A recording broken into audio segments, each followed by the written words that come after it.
kasasira ddayo nze mmaze temumalira budde masange kololo.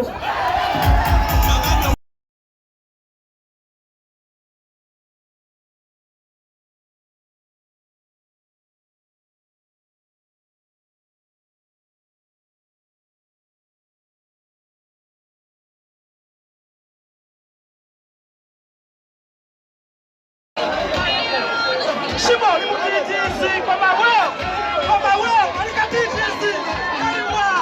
oli mutitisi kwa maweo oli mutitisi Shimo kaina kasomola kabugomola masomola sindi kakisa nekolola kya kuduka mojo togenda kwa makuduka lero nekolola kya kuduka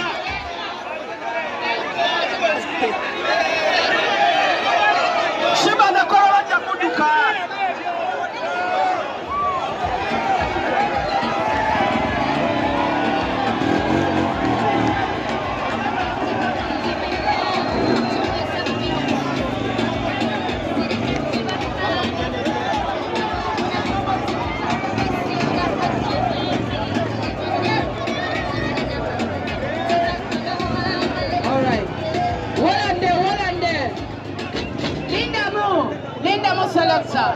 Kati mbadde nsaba nga 15 Septemba mujje Kololo tumugobe mu lwatu sababa mumanya agenda kuddamu adduka nga bwazeewa leero mwabalanywa kuwagira Sindi Byebe atidde Shimo atidde Shimo atidde